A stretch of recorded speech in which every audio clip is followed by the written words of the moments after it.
ચાલો જો હવે આજે જે છે એ સંકરણ પછીનો જે મુદ્દો જે છે એની ચર્ચા કરવાની થશે. આજે આપણે વાત કરવાની છે સંકીર્ણ સંયોજનો જે છે એમાં જોવા મળતી જુદા જુદા પ્રકારની સમઘટકતા. આજે આપણે આવી દરેક પ્રકારની સમઘટકતા જે છે એ સમઘટકતાની ચર્ચા જે છે એ ચર્ચા કરવાની છે.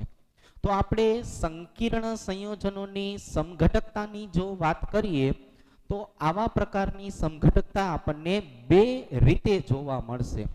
પહેલી સમઘટકતા આપણે જોવાની છે ML4 પ્રકારના સંકીર્ણ સંયોજન માટે અને બીજી આપણે જોવાની છે ML6 પ્રકારના સંકીર્ણ સંયોજન માટે. હવે આજે ML4 અને ML6 પ્રકારની સમઘટકતા જે છે એને કહેવામાં આવે છે ભૌમિતિક સમઘટકતા.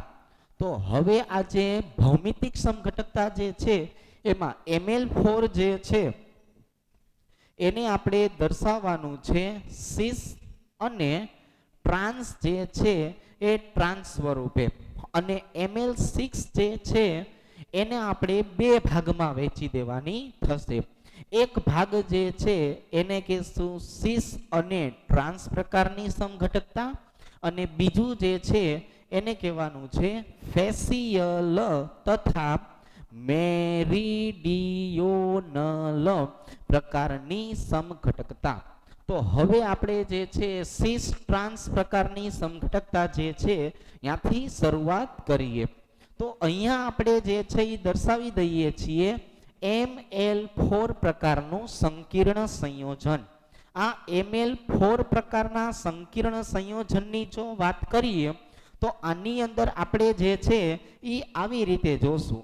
MA2B2 જે છે એમાં સિસ પ્રકાર, અને બીજા નંબરની જો આપણે વાત કરીએ તો અહીંયા જે છે સિસ અને ટ્રાન્સ પ્રકાર, અને સાથે સાથે અહીંયા જોશું MA2BC એની અંદર સિસ અને ટ્રાન્સ પ્રકાર. હવે સમજો અહીંયા જે આપણે દર્શાવીએ છીએ ને A2B2, તો આ A2 અને B2 જે છે એ હકીકતમાં લિગેન્ડ્સ ઘટકો છે. કયા ઘટકો છે? લિગેન્ડ્સ ઘટકો છે. તો સમજો આપણે જ્યારે આની માહિતી આપતા હતા ત્યારે ટૂંકમાં આવું સમજાવતા હતા કે ભાઈ મારે સિસ શબ્દ બોલવો હોય તો એનો અર્થ થાય સીધા સરખા ઘટકો, અને જો ટ્રાન્સ શબ્દ બોલવો હોય તો આનો મતલબ થતો તો ત્રાંસા સરખા ઘટકો. તો હવે આપણે જે છે એ સિસ અને ટ્રાન્સ શબ્દની જો વાત કરીએ તો અહીંયા શું કહીએ છીએ? સીધા સરખા અને ત્રાંસા સરખા. આપણે MA2B2 પ્રકાર જે છે એની ચર્ચા કરીએ. હવે અહીંયા એક મારે લખવું પડશે આની ખાસિયત. આની ખાસિયત શું છે? તો કે જેની અંદર DSP2 પ્રકારનું સંકરણ આવેલું હોય, અને બીજા નંબરે ઓછામાં ઓછા બે જે છે એ પ્રબળ લિગેન્ડ્સ જે છે એ બે પ્રબળ લિગેન્ડ્સ હોવા જોઈએ. તો જોવો જોઈએ આની ખાસિયત જે છે એ શું છે? તો કે ML4 ની જો ચર્ચા કરીએ આપણે તો એમાં DSP2 સંકરણ થવું જોઈએ, ઓછામાં ઓછા બે પ્રબળ લિગેન્ડ્સ જે છે એ બે પ્રબળ લિગેન્ડ્સ હોવા જોઈએ. તો હવે જો હું અહીંયા દર્શાવવા જાઉં તો હું આવી રીતે દર્શાવી શકીશ ને કે ભાઈ અહીંયા આપણી પાસે M નામનો કોઈ ધાતુ આયન છે, એની સાથે બે જુદી જુદી રીતે જે છે એ લિગેન્ડ્સની ગોઠવણી જે છે એ ગોઠવણી થયેલી છે. હવે આ બે જુદી જુદી પ્રકારની ગોઠવણીની જો વાત કરીએ તો આને આપણે આવી રીતે દર્શાવશું. સમજો કે એક એ અહીંયા છે, એક એ અહીંયા છે, એક બી લિગેન્ડ્સ અહીંયા છે, બીજો લિગેન્ડ્સ અહીંયા છે. હવે આપણે જે છે એ આમના માટેની વાત કરીએ તો એ અને એ એકબીજાથી કેવા છે? સીધા છે. માટે આને સિસ નામનું બંધારણ કહેવામાં આવે છે. શું કહેવામાં આવે છે? સિસ નામનું બંધારણ. એની જો ચર્ચા કરીએ તો અહીંયા એ છે, અહીં એ છે, અહીં બી આવેલું છે, અહીં બી આવેલું છે. તો આની અંદર તમે જરાક જોશો તો ખબર પડશે એ અને એ ઈ એકબીજાથી ત્રાંસા આવેલા છે. કેવા આવેલા છે? ત્રાંસા આવેલા છે. તો હવે જો ત્રાંસા આવેલા હોય તો આને કહેવામાં આવે છે ટ્રાન્સ ઘટકો. તો આને શું કહેવામાં આવે છે? ટ્રાન્સ ઘટકો. તો ફરીથી એક વખત આપણે શેની ચર્ચા કરી છીએ અત્યારે? તો કે ભાઈ સંકીર્ણ સંયોજનોમાં જુદા જુદા પ્રકારની ભૌમિતિક સમઘટકતા જોવા મળતી હોય છે. આજે ભૌમિતિક સમઘટકતાની જો વાત કરીએ તો એની અંદર આપણે વાત કરીએ Ml4 Ml6. Ml4 માં સિસ ટ્રાન્સ પ્રકારની સમઘટકતા જોવા મળશે. Ml6 ની અંદર સિસ ટ્રાન્સ ઉપરાંત ફેશિયલ અને મેરિડિયોનલ જે છે એવી પણ સમઘટકતા જે છે એ જોવા મળે છે. તો હવે આપણે જે છે Ml4 ની ચર્ચા કરીએ તો એમાં Ma2B2, એમાં સિસ ટ્રાન્સ Ma2BC અને સિસ ટ્રાન્સ જે છે એને દર્શાવવાની વાત થયેલી છે. અને ખાસિયત શું કીધું કે ભાઈ આની અંદર ફરજિયાત DsP2 સંકરણ થવું જોઈએ. એટલે આપણે શીખાતા કે DsP2 સંકરણ કરવું હોય તો પ્રબળ લિગેન્ડ્સની જરૂર પડે. તો ફરજિયાત આપણી પાસે ઓછામાં ઓછા 2 પ્રબળ લિગેન્ડ્સ જે છે એ હોવા જોઈએ. કેટલા લિગેન્ડ્સ હોવા જોઈએ? 2 પ્રબળ લિગેન્ડ્સ જે છે એ હોવા જોઈએ. તો હવે આના જો મારે તમને ઉદાહરણ સમજાવવાના થાય તો હું ઉદાહરણ સમજાવીશ આવી રીતે કે ભાઈ પ્લેટિનમ છે, પ્લેટિનમની સાથે જે છે એ લિગેન્ડ્સ જોડાયેલા છે. એક બાજુએ કોણ જોડાયેલું છે? એમોનિયા. બીજી બાજુએ કોણ જોડાયેલું છે? એમોનિયા. એક બાજુએ ક્લોરીન, બીજી બાજુએ ક્લોરીન. તો અહીંયા બંને એમોનિયા અથવા બંને ક્લોરીન સીધા અને સરખા છે ને, માટે આને જે છે એ શું કહેવામાં આવે છે? આને કહેવામાં આવે છે સિસ અને બંધારણને કહેવાય પ્લેટિનમ. તમે આના વિશે જે છે એ સમજેલા છો કે આનો ઉપયોગ જે છે એ કેન્સરની ગાંઠ જે છે એ ગાંઠને તોડવા માટે થાય છે. કે ભાઈ કેન્સરની ગાંઠ તોડવી હોય તો આપણે સિસ પ્લેટિનનો ઉપયોગ કરતા. તો જો આ સિસ પ્લેટિન છે કે પ્લેટિનમની સાથે જે છે એ એમોનિયાના અણુ જોડાયેલા છે. હવે આપણે આનું નાનું બીજું ઉદાહરણ લઈએ, સમજો. તો અહીંયા જે ઉદાહરણ છે એમાં હું કઈ રીતે દર્શાવું છું? તો કે એમોનિયા એક આ બાજુ છે, એક એમોનિયા આ બાજુ છે, ક્લોરીન આ બાજુ છે, ક્લોરીન આ બાજુ છે. તો બંને એમોનિયા અને બંને ક્લોરીન એકબીજાથી સામસામા છે. માટે આને કેવું હોય તો શું કહેવાય? આને ટ્રાન્સપ્લેટિન તરીકે ઓળખાવી શકાય. શેના તરીકે ઓળખાવી શકાય? ટ્રાન્સપ્લેટિન તરીકે. તો જોવો જોઈએ, સમજણ પડી ગઈ? 2 સરખા તો સીધા એટલે સિસ, 2 સરખા તો સિસ. એ અને એ એકબીજાથી ત્રાંસા હોય તો કહેવાય ટ્રાન્સપ્લેટિન.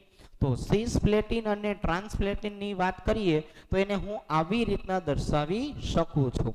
હવે આપણે જે છે એ વધારાના ઉદાહરણ જે છે એની જો ચર્ચા કરીએ તો આવી રીતે દર્શાવશું કે અહીંયા હું ક્રોમિયમ લઈ લઉં છું અને ક્રોમિયમ જે છે એની સાથે સાથે જે છે હું 2 ઘટકો જોડું છું.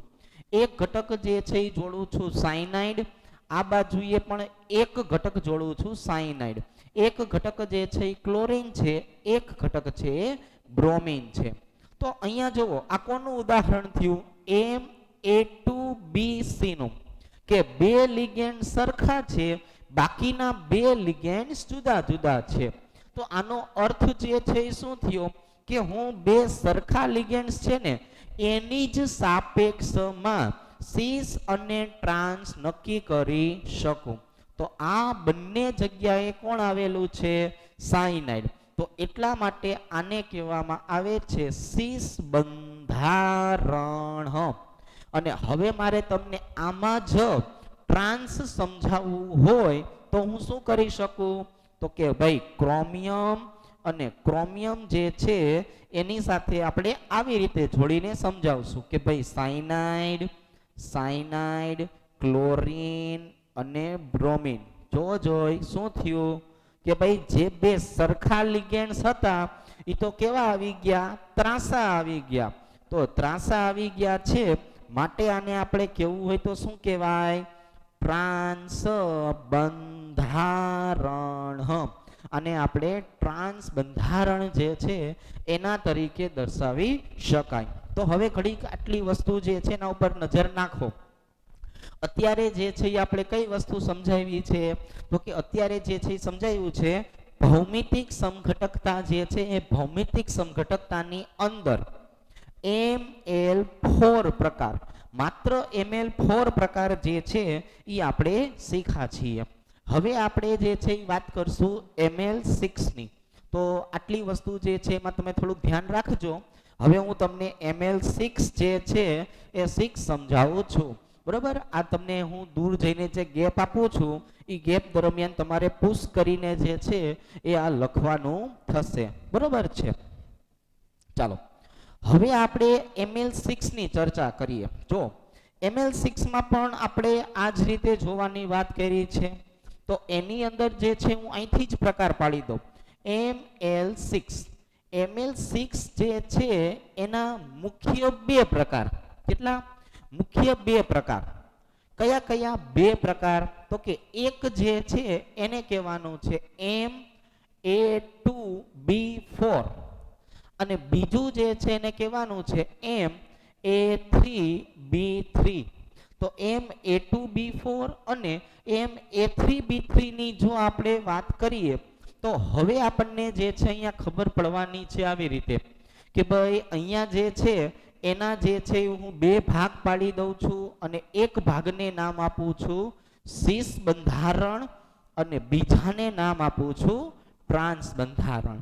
એવી જ રીતે અહીંયા Ma3B3 જે છે એમાંના એક પ્રકારને આપણે નામ આપવાનું છે ફેસિયલ.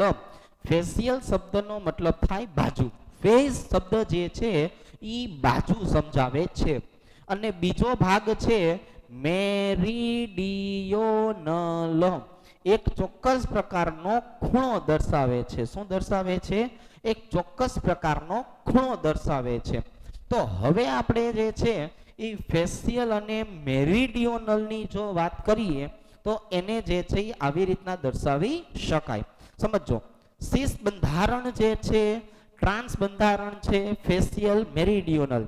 આના માટે આપણે આવું કહેશું કે કાં તો sp3d2 સંકરણ અથવા તો d2sp3 સંકરણ. કોઈ પણ સંકરણ હોય, બંધારણ કેવું હોવું જોઈએ? અષ્ટફલકીય. અષ્ટફલકીય બંધારણ હશે તો આપણને જે છે એ આવા પ્રકારની જે છે એ સમઘટકતા જોવા મળશે. ચાલો થોડુંક જોઈએ. સીસની વાત કરીએ તો આવી રીતે દર્શાવશું કે ભાઈ એમ ઘટક જે છે એને હું મધ્યમાં લઈ લઉં અને આની આજુબાજુએ જે છે એ લિગેન્ડ્સ જે છે લિગેન્ડ્સ દર્શાવી દઈએ. હવે અહીંયા હું એ મૂકી દઉં છું, અહીંયા એ મૂકી દઉં છું. કારણ કે સમઘટકતા કોના આધારે નક્કી કરશું? માત્ર એ બંધારણને આધારે. શું કામ એ બંધારણને આધારે નક્કી કરશું? ખબર પડી? કેમ કે એ બે સરખા છે તો એની સરખામણી કરાય. ચાર લિગેન્ડ સરખા હોય એ ગમે ત્યાં હોવાના, એની સરખામણી કરી શકતા નથી. તો સીસ અને ટ્રાન્સ માત્ર એ લિગેન્ડ્સને આધારે જ નક્કી કરવાનું છે. તો આના સિવાયની જગ્યાએ જે છે કોણ આવી જશે? બી. તો હું બાકીની જગ્યા જે ખાલી હતી ત્યાં હું બી બંધારણ દર્શાવી દઉં છું. તો હવે એ સરખા હતા માટે એને શું કીધું? સીસ. ટ્રાન્સની વાત કરીએ તો ટ્રાન્સ આવી રીતે દર્શાવશું કે ભાઈ એમ જે છે એની સાથે આપણે ચાર બાજુએ સમતલમાં અને બે બાજુએ અક્ષ ઉપરથી દર્શાવવાનું છે. ટ્રાન્સ દર્શાવવા માટે એ અને એને હું આવી રીતે ત્રાંસા ગોઠવી દઉં છું. બરોબર છે? પછી તમે જોવો તો વધેલી જગ્યાએ કોને મૂકી શકાય? બી ઘટકને મૂકી શકાય. તો ત્રાંસુ છે એટલે ટ્રાન્સ. અહીંયા એક હજુ પણ હું તમને જે છે શક્યતા દર્શાવું છું અને ઈ શક્યતાની જો વાત કરીએ તો ઈ શક્યતા આવી રીતની હશે કે ભાઈ હવે જોવા જઈએ તો એ અહીંયા મૂકું છું, એ અહીંયા મૂકું છું, તો આ પણ જે છે એ ટ્રાન્સ પ્રકાર જ છે. તો આપણે એવું પણ કહી શકાય કે જ્યારે સમજો લિગેન્ડ્સ ધાતુ અને લિગેન્ડ્સ આમની વચ્ચે 180 નો ખૂણો બને એને તમે ટ્રાન્સ કહી શકો છો. તો તમે કોઈ પણ બંધારણ જોશો એમાં આ એ વચ્ચેનો ખૂણો હંમેશા 180 નો હશે, તો એને આપણે ટ્રાન્સ તરીકે દર્શાવી શકાય. હવે વાત કરશું ઉદાહરણની. જો ઉદાહરણની ચર્ચા કરીએ તો ઉદાહરણ સમજવા માટે આપણે કોબાલ્ટ જે છે એ કોબાલ્ટની સાથે 2 અણુ જે છે એ સાયનાઇડ અને 4 અણુ જે છે એ ક્લોરાઇડ લઈ લઈએ. તો આવા પ્રકારનું બંધારણ જે છે એમાં હું તમને સીસ અને ટ્રાન્સ સમજાવું છું. બીજા નંબરની વાત કરીએ, સીસ અને ટ્રાન્સ સમજાવવા માટે તમે કોઈ પણ ઉદાહરણ લઈ શકો છો. એ ઉદાહરણ જે છે એ માત્ર એની સમજૂતી આપતું હોવું જોઈએ. એ બુકમાં આપેલું છે એ જ લખવું એવું જે છે એ પ્રાધાન્ય હોતું નથી. તો અહીંયા જોવો જોઈએ, હવે મારે મધ્યસ્થ ઘટક કોને કહેવાનો છે? કોબાલ્ટને. કોબાલ્ટની સાથે કેટલા ઘટકોને જોડવાના છે? તો કે ભાઈ મારે અલગ અલગ એમ ઘટક તો જોડવાના છે 6. પણ હું સાયનાઇડને ક્યાં મૂકીશ? એવી જગ્યાએ મૂકીશ કે જેથી એ બંને બાજુ બાજુમાં હોઈ શકે, અથવા સાદી ભાષાની અંદર એકબીજાથી સીધા સરખા હોઈ શકે. સીધા સરખા હોય તો એને સીસ કહેવું પડશે. અહીંયા હું કોઈ પણ એક શક્યતા દર્શાવતું જ તમને અત્યારે લખું છું. તમે આને કોઈ પણ રીતે દર્શાવી શકો છો. હવે જોજો, તો આના માટેની જો વાત કરીએ તો આપણે આવી રીતના કહેશું કે અહીંયા એક જગ્યાએ મૂકી દઉં છું સાયનાઇડ, એક સાયનાઇડ અહીંયા મૂકી દઉં છું, અને બાકી વધેલી જગ્યાએ જે છે એ કોણ આવી જશે? અહીંયા ક્લોરાઇડ જે છે એ ક્લોરાઇડ આવે છે. તો અહીંયા આપણને જ્યાં જોવા મળ્યા વિરુદ્ધ બાજુએ, તો એ વિરુદ્ધ બાજુને શું કહેવામાં આવે છે? ટ્રાન્સ કહેવામાં આવે છે. શું કહેવામાં આવે છે? ટ્રાન્સ. તો Ml6 ની અંદર સીસ અને ટ્રાન્સ આવી રીતના જોવા મળવાના છે. હવે વાત કરવાની છે Ma3B3 ની. આજે Ma3B3 જે છે એની જો ચર્ચા કરીએ તો એને ફેસિયલ અને મેરીડિયોનલ કહેવામાં આવે છે. ફેઝ એટલે બાજુ, મેરીડિયોનલ એટલે એક ખૂણો, જેમાં હું તમને આવી રીતના સમજૂતી આપીશ. જોજો જરીક, અહીંયા આપણી પાસે M નામનો ઘટક છે, એની આજુબાજુએ જે છે એ આપણે શું કરવાનું છે? તો કે 6 ઘટકો જે છે એ જોડી દેવાના છે. સમજવાનું આ છે કે એમાં A અને A, આ 3 A જે છે એ આવી રીતના દર્શાવશું. 2 A સમતલમાં અને 1 હશે અક્ષ ઉપર. એવી જ રીતે બી ઘટકની વાત કરીએ તો બી ઘટકને પણ આવી રીતે દર્શાવવાનું થશે. સમજો, આ સમતલ છે. હવે આ જે સમતલ જે છે ને એ સમતલની જો આપણે વાત કરીએ તો સમતલની સાથે જ્યારે એ ઘટકનું હું જોડાણ કરું આવી રીતે, તો અહીંયા એક બાજુ બનતી હોય ને એવું નિરૂપણ થાય. કઈ રીતે સમજાવું?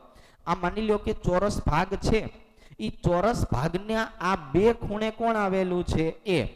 એક ક્યાં આવેલો છે? ઉપર. તો આમ અને આમ કરીને આમ જોડું તો અહીંયા ત્રિકોણ જેવી એક બાજુ બનશે. એ બાજુ બને છે કે નહીં ત્રિકોણ જેવી, એટલે એને કહેવામાં આવે છે ફેસિયલ. આવીને આવી હજુ એક બાજુ જોવા મળે છે નીચેની બાજુએ. એ આવી રીતે જો અહીં. તો હવે આપણે જોવા જઈએ તો આમ થયું ને, તો નીચે પણ ત્રિકોણ જેવું જ બાજુ જોવા મળે છે. તો બંને બાજુનું રૂપાંતરણ કરે છે, માટે એને ફેસિયલ શબ્દ જે છે એના વડે દર્શાવવામાં આવે છે. હવે મેરીડિયોનલ બહુ જ અગત્યની વસ્તુ છે, એમાં કાટખૂણો સમજાવશું આપણે. જો આવી રીતના કે ભાઈ એમની સાથે મારે 6 લિગેન્ડ્સ જે છે એ 6 લિગેન્ડ્સ જોડવાના છે. આમ આ જે 6 લિગેન્ડ્સ છે ને એમાંથી 3 જે છે એ એક જ સમતલમાં આવી રીતે, અને આ 3 જે છે એને જો તમે આમ જોડી દો એકબીજા સાથે તો એમની મદદથી એક કાટખૂણો બનતું હોય એવું જોવા મળે છે. જો આવી રચના થાય તો આને મેરીડિયોનલ ખૂણો, કાટખૂણો તરીકે દર્શાવવામાં આવે છે. અને આની વધેલી બાજુ જે છે એ બાકીની 3 જોવા મળશે. સમજણ પડી ગઈ?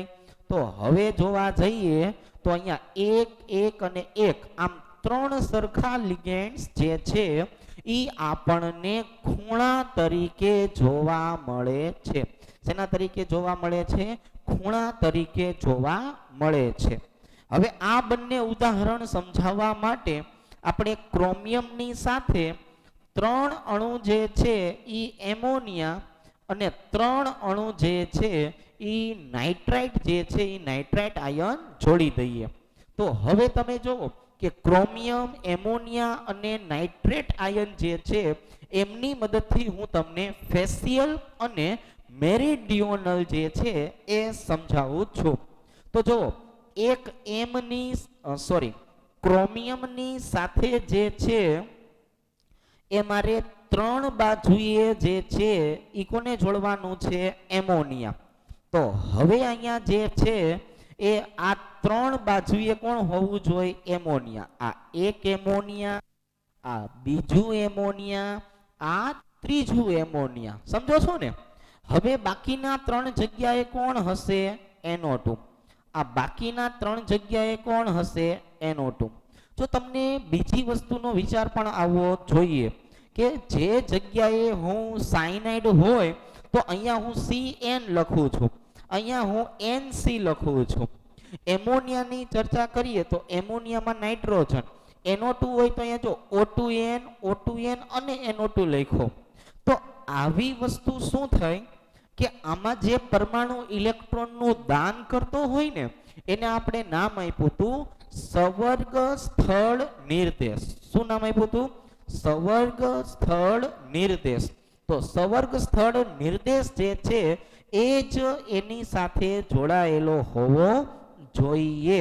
તો 1 2 અને 3 એમોનિયા આપણને બાજુનું રૂપાંતરણ થયેલું સમજાવે છે. હવે આ બાજુની જો વાત કરીએ તો આ બાજુએ જે છે એ શું જોવા મળશે?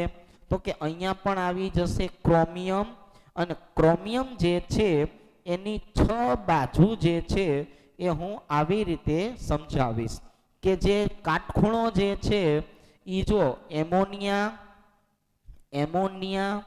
અને અહીંયા પણ એમોનિયા. તો અહીંયા મેં શું લખ્યું? H3N. કેમ કે સંવર્ગ સ્થળ નિર્દેશ અથવા ઇલેક્ટ્રોન યુગ્મનું દાન કરનારો પરમાણુ કયો થયો? અહીંયા એ એમોનિયા થયો. સમજો છો ને? જે પરમાણુ દાન કરતો હશે ને ઈ મારે અહીંયા દર્શાવવાનો થશે. ચાલો, તો બાકીની 3 જગ્યાએ જે છે ઈ મારે NO2 જે છે ઈ NO2 મૂકવાનું થશે. અહીંયા મારે શું લખવું પડશે? O2N. તો જોવો જોઈ હવે અહીંયા જે છે ઈ Ml6 મેં તમને સમજાવ્યું છે, તો Ml6 સમજાઈ જશે, દેખાય છે. આની અંદર sp3d2 સંકરણ હોય કે પછી d2sp3 સંકરણ હોય એનાથી કોઈ જ મતલબ રહેવાનો નથી. અહીં માત્ર અષ્ટફલકીય આકાર થવો જોઈએ, અને એના માટેની 2 શક્યતા Ma2b4 અને Ma3b3. આમ જોવા જઈએ તો હવે આપણી પાસે જે છે એ આવી 2 શક્યતા હતી. A2B4 માં A લિગેન્ડ્સને આધારે સિસ અને ટ્રાન્સ નક્કી કરી શકાય, જ્યારે અહીંયા Ma3b3 બંનેને આધારે ફેશિયલ અને મેરીડિયોનલ નક્કી કરી શકાય. અહીં એવું જરૂરી હોતું નથી કે એ લિગેન્ડ્સને આધારે ફેશિયલ કયો અથવા એ લિગેન્ડ્સને આધારે મેરિડિયનલ કહો. કોઈ પણ લિગેન્ડ્સ જે છે એ હોઈ શકે છે. તો આ માહિતી જે છે એને આપણે કહેવાનું છે ભૌમિતિક સમઘટકતા. શું કહેવાનું છે? ભૌમિતિક સમઘટકતા તરીકે આને દર્શાવી શકાય છે. તો ભૌમિતિક સમઘટકતા જે છે એના પછી હવે આપણે બીજા નંબરની સમઘટકતા જે છે એની ચર્ચા કરવાની છે. બહુ જ અગત્યનો મુદ્દો છે, એટલા માટે આપણે આગળ વધીએ. જો હવેની જે સમઘટકતા છે એને પ્રકાશ સમઘટકતા કહેવાય. શું કહેવાય? પ્રકાશ સમઘટકતા. પ્રકાશ સમઘટકતા જે છે એનો મતલબ જે છે એ શું થશે? તો એ આપણે હેલો આલ્કેન અને હેલો એરિન નામનું જે ચેપ્ટર છે એમાં પોલારીમીટરના કન્સેપ્ટ દ્વારા શીખવાનું થશે. તો અહીં હું તમને જે છે એક ટૂંકી માહિતી જે છે એ આપી દઉં છું કે ભાઈ પ્રકાશ સમઘટકો વિશેની માહિતી. પ્રકાશ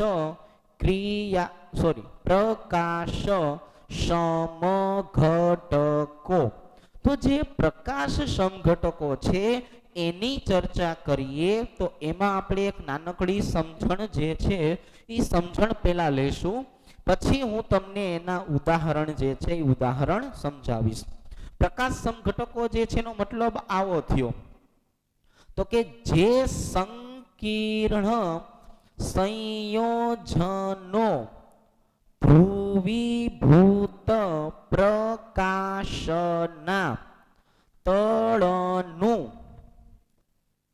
કોણાવર્તન કરી શકે છે તેમને કહેવામાં આવે છે પ્રકાશ ક્રિયાશીલ સમઘટકો. એને શું કહેવાય? પ્રકાશ ક્રિયાશીલ સમઘટકો કહેવાય. તો ધ્રુવીભૂત પ્રકાશના તળનું કોણાવર્તન કરવાનો છે. હવે ધ્રુવીભૂત પ્રકાશના તળનું કોણાવર્તન જો કરવું હોય તો એના માટે આપણે પોલારીમીટરનો સિદ્ધાંત સમજવો પડે. એને શું કહેવાય? પોલારીમીટરનો સિદ્ધાંત. હવે અહીંયા પોલારીમીટરનો સિદ્ધાંત હું તમને ટૂંકમાં સમજાવું તો આવી રીતના હશે કે એક આપણી પાસે જે છે એ પ્રકાશનું ઉદ્ગમ હશે. જો આને વિશેની હું તમને માહિતી દર્શાવું છું. આ બલ્બ છે સામાન્ય, એટલે આને કહેવામાં આવે છે પ્રકાશનું ઉદ્ગમ. હવે આમાંથી જે પ્રકાશ નીકળે છે એને કહેવાય સામાન્ય પ્રકાશ. શું કહેવાય? સામાન્ય પ્રકાશ. હવે આ જે સામાન્ય પ્રકાશ છે એનો મતલબ શું થયો? તો કે ભાઈ સામાન્ય પ્રકાશનો મતલબ એવો થયો આ પ્રકાશ બધી દિશામાં ફેલાયેલો હશે. ઉદાહરણ તરીકે તમે રૂમની વચ્ચોવચ્ચ એક બલ્બ મૂકી દો તો એ બલ્બનો પ્રકાશ ક્યાં જશે? ચારે દિશામાં બધી કોર ફેલાશે. જો આની જેમ. તો આને સામાન્ય પ્રકાશ કહેવાય. આ સામાન્ય પ્રકાશ જે છે એને તમારે નિકોલ પ્રિઝમમાંથી પસાર કરવાનો. શેમાંથી પસાર કરવાનો? નિકોલ પ્રિઝમમાંથી. હવે નિકોલ પ્રિઝમ જે છે એને ધ્રુવીભૂત કારક કહેવાય, બરોબર છે, અથવા પોલેરાઇઝર કહેવાય. આ કોણ છે? આ નિકોલ પ્રિઝમ છે. એટલે આની આ સપાટી છે ને રફ સપાટી હોય.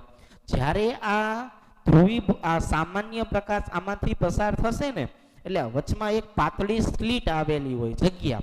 એ પાતળી જગ્યામાંથી જેટલું તમને પ્રકાશ પસાર થશે એ પ્રકાશ જે છે એને કહેવાનું છે આપણે ધ્રુવીભૂત પ્રકાશ.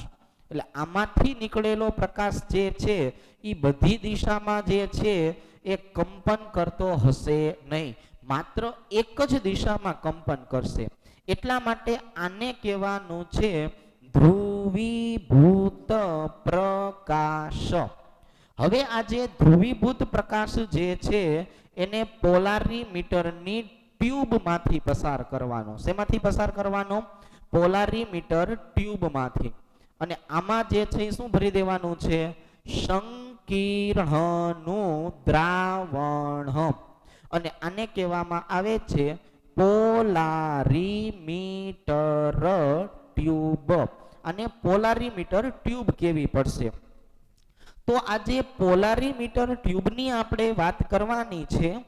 એમાંથી જ્યારે આ ધ્રુવીભૂત પ્રકાશ પસાર થશે એટલે બહાર જેવો નીકળશે ને એવી એની પાસે 3 શક્યતા હશે. કેટલી શક્યતા હશે? 3 શક્યતા. પહેલી શક્યતા, બીજી શક્યતા, ત્રીજી શક્યતા. પહેલી શક્યતા એવી છે કે જો પ્રકાશ આમાંથી પસાર થાય અને પસાર થયેલો પ્રકાશ જે છે એ પોતાનું કોણાવર્તન બદલતો નથી.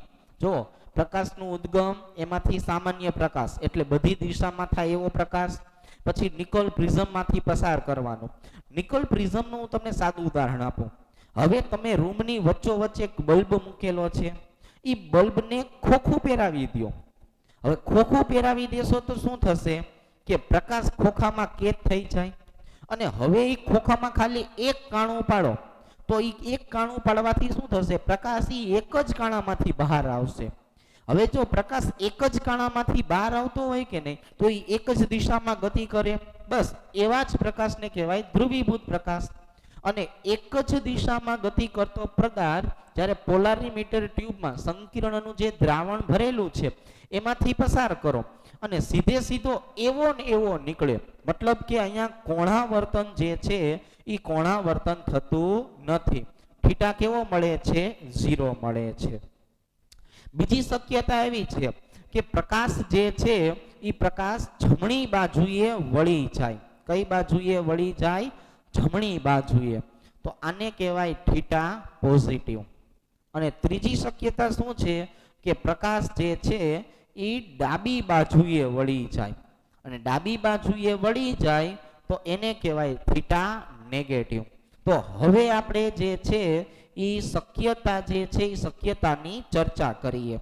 શક્યતા મને કેટલી મળી? 3 પ્રકારની. કઈ કઈ 3 પ્રકારની? એક થીટા 0 મતલબ કે કોણાવર્તન થતું નથી. એનો મતલબ કે અહીં કોણાવર્તન જે છે એ કોણાવર્તન જોવા મળતું નથી. તો એનો મતલબ આવો થયો ને કે સંકીર્ણ સંયોજન ધ્રુવીભૂત પ્રકાશના તળનું કોણાવર્તન કરી શક્યા નથી. એટલે આને કહેવાય પ્રકાશ બિન ક્રિયાશીલ ઘટકો. આને શું કહેવાય? પ્રકાશ બિન ક્રિયાશીલ ઘટકો કહેવાય. હવે બીજી શક્યતામાં પોઝિટિવ શીખવાયું હતું ને, તો અહીંયા હું શું લખું છું? થીટા કેવો મળે છે? પોઝિટિવ. એનો મતલબ કે જમણી બાજુએ કોણાવર્તન થયું. કઈ બાજુએ? જમણી બાજુએ કોણાવર્તન. જ્યારે પણ જમણી બાજુએ કોણાવર્તન થશે એને ડેક્સ્ટ્રો તરીકે ઓળખવાનું. શેના તરીકે? ડેક્સ્ટ્રો તરીકે ઓળખવાનું છે. એને ડી અથવા પોઝિટિવ સાઇન વડે દર્શાવી શકાય. શેના વડે દર્શાવી શકાય? કાં તો તમે ડી કહી શકો અથવા તો પોઝિટિવ સાઇન તરીકે દર્શાવી શકો છો. અને ત્રીજી શક્યતા છે થીટા નેગેટિવ મળે. તો નેગેટિવ મળે તો સમજવાનું કે ડાબી બાજુએ કોણાવર્તન થયેલું છે. અને ડાબી બાજુએ કોણાવર્તન થયેલું હોય તો એને લીવો કહેવાય. શું કહેવાય? લીવો. LEVO. અને આ જે લીવો જે છે એને L અથવા માઇનસ નિશાની વડે દર્શાવી શકાય. શેના વડે? L અથવા માઇનસ નિશાની વડે દર્શાવી શકાય. તો અહીંયા જે કોઈ પણ સમજૂતી આપી કે નહીં, એ એવી સમજૂતી આપી કે પ્રકાશ ક્રિયાશીલ છે કે પ્રકાશ ક્રિયાશીલ નથી એ તમે ધ્રુવીભૂત પ્રકાશના તળના કોણાવર્તનને આધારે નક્કી કરી શકો છો. હવે હું તમને સાદી ભાષામાં સમજાવું કે જો સંકીર્ણનું પ્રતિબિંબ એકબીજા પર અધ્યારોપિત થાય નહીં. તો ફરીથી એક વખત, જો સંકીર્ણનું પ્રતિબિંબ એકબીજા ઉપર અધ્યારોપિત થાય નહીં, આ નહીં શબ્દ અગત્યનો છે. તો એને કહેવામાં આવે છે પ્રકાશ ક્રિયાશીલ ઘટકો. આ સાદી ભાષામાં. અહીં મેં તમને સંપૂર્ણ સમજૂતી આપી. અહીં મેં તમને સાદી ભાષામાં કીધું કે પ્રકાશ ક્રિયાશીલ કોને કહેવાય? તો સંકિરણનું પ્રતિબિંબ એકબીજા ઉપર જે છે એ અધ્યારોપિત થતું હોવું જોઈએ નહીં. હવે આવા ઉદાહરણોની હું ચર્ચા તમને સમજાવું છું. અને મોટા ભાગના કિલેટ સંયોજનમાં આ સમજૂતી જોવા મળે છે. શેમાં જોવા મળે છે? કિલેટ સંયોજનમાં આવું જોવા મળે છે. ચાલો ધીરે ધીરે સમજીએ. ફોર એક્ઝામ્પલ, અહીં હું તમને સમજાવું છું. ક્રોમિયમ En2 વખત Cl2 અને અહીં લખું છું +1. આ બંધારણ જે છે કે નહીં, એની ખાસ ચર્ચા એટલા માટે કરવાની છે કે આનું જે સીસ બંધારણ છે એ અને ટ્રાન્સ બંધારણ. તો જો સીસ બંધારણ જે છે એ પ્રકાશ ક્રિયાશીલ છે, પણ આનું જે ટ્રાન્સ બંધારણ છે એ પ્રકાશ ક્રિયાશીલ નથી. હવે કઈ રીતે? જો સમજો, એકબીજા ઉપર અધ્યારોપિત થવા જોઈએ નહીં એટલા માટે. તો અહીં જે છે હું શું લખી નાખું છું? ક્રોમિયમ +1. અહીં મૂકી દેવાનો અરીસો. આ જે છે એ શું છે? અરીસો છે. જો અરીસો. અને હવે અહીં જે છે એ બીજું બંધારણ દર્શાવી દઈએ. તો અહીંનું બંધારણ જે છે એ પહેલું આવું હશે. એક બંધારણને આપણે કેવું કહેવાનું છે? સીસ. અને બીજાને કેવું કહેવાનું છે? ટ્રાન્સ. તો હવે આપણે આવા સીસ અને ટ્રાન્સની જો વાત કરીએ તો આવી રીતના થશે. અહીં મૂકી દઉં ક્લોરીન, અહીં મૂકી દઉં ક્લોરીન, અને આ બે બાજુએ આવી જશે En. આવી રીતે આનું નાનું પ્રતિબિંબ જુઓ તો અહીંયા આવશે ક્લોરીન, અહીંયા આવશે ક્લોરીન, અહીં આવશે En, અહીં આવશે En. તો આ જે બે બંધારણ છે એને હું આમ કરીને ઊંચું કરી લઉં અને આની ઉપર આમ મૂકવા જાઉં તો આ એક બીજું આમ બંધારણ છે. તો હવે હું આમ મૂકું તો જો અધ્યારોપિત થતા નથી. તો આ બંધારણ કયું થયું? સીસ બંધારણ. અને જે સીસ બંધારણ જે છે એની જો આપણે વાત કરીએ તો આને કહેવાય પ્રકાશ ક્રિયાશીલ બંધારણ. હવે આનું નાનું બીજું ઉદાહરણ સમજાવું, જોજો.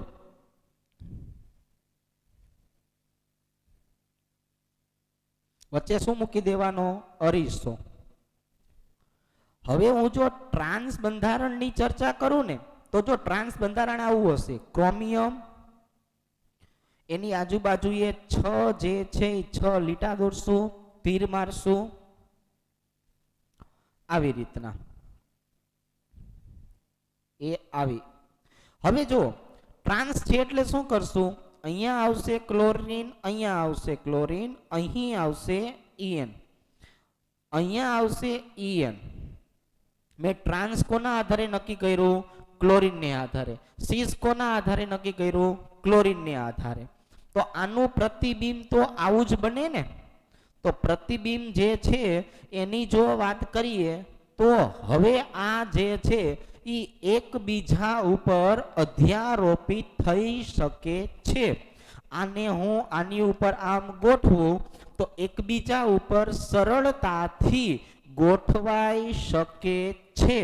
હવે જો સરળતાથી ગોઠવાઈ શકતા હોય તો આને કહેવામાં આવે છે ટ્રાન્સ બંધારણ અને પ્રકાશ બિન ક્રિયાશીલ ઘટકો.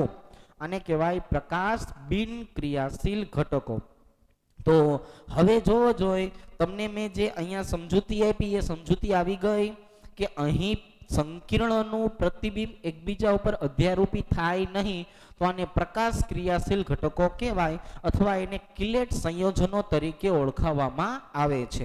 હવે સાંભળજો, આટલો જે ભાગ છે કે જે મેં તમને પોલારીમીટર જે છે એ પોલારીમીટરની સમજૂતી આપી, આ આખે આખો સમજણનો ભાગ છે. સમજણનો ભાગ પરીક્ષામાં લખો નહીં તો ચાલે. તો આટલો ભાગ જે છે એ માત્ર મેં તમને શેના માટે સમજાવ્યો છે? તો કે ભાઈ આ તો મેં તમને સમજૂતી માટે આ લખવાનું છે. જો આ પરીક્ષામાં લખાય, આ પરીક્ષામાં ન લખો તો ચાલશે. સમજણ પડી ગઈ છે? તો હવે હું તમને અહીં જે લખેલા છે ઉદાહરણ, એમાં હજુ થોડાક એવા વધારાના ઉદાહરણ સમજાવું. બરોબર છે?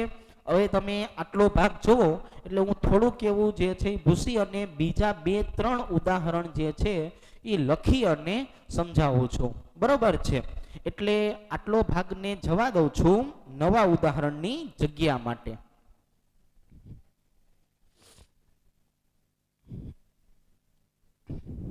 JEE નીટમાં આ વસ્તુ બહુ અગત્યની રહેશે કે આની અંદર જે છે ટ્રાન્સ આપે છે કે સીસ આપે છે.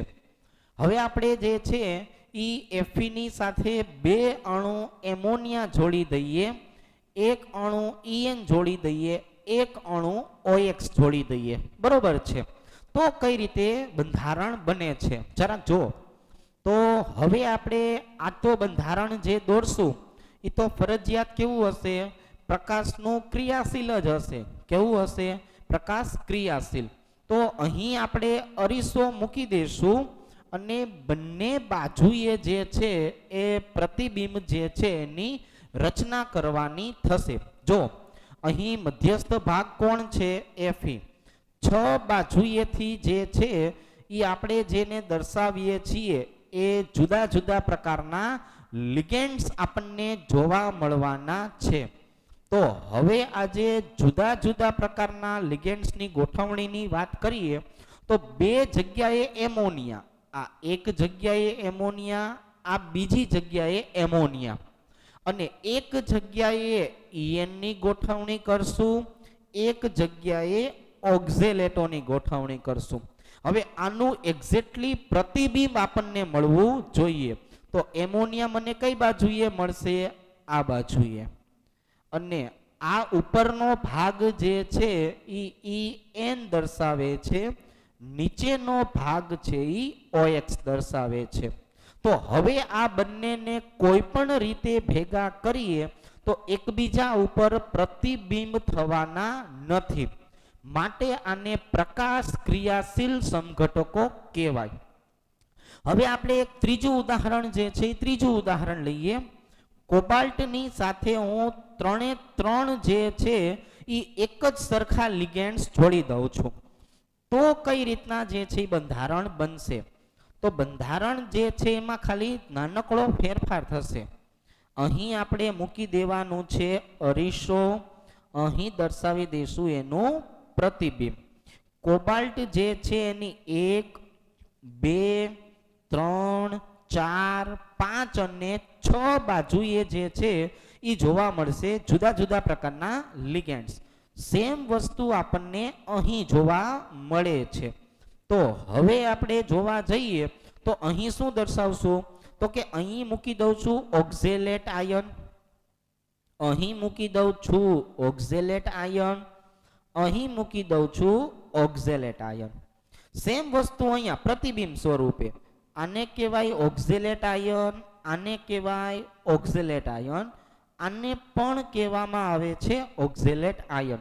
તો 2 આ બાજુ, 2 આ બાજુ, એટલે એકબીજાના પ્રતિબિંબ સ્વરૂપે જોવા મળવાના છે. જેટલા પ્રતિબિંબ મળશે એટલું આપણને સમજણ આવશે કે આ એકબીજા ઉપર અધ્યારોપિત કરી શકાતા નથી.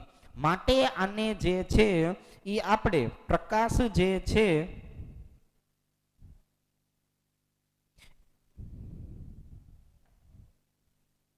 એ પ્રકાશના ક્રિયાશીલ ઘટક જે છે એના તરીકે દર્શાવી શકાય.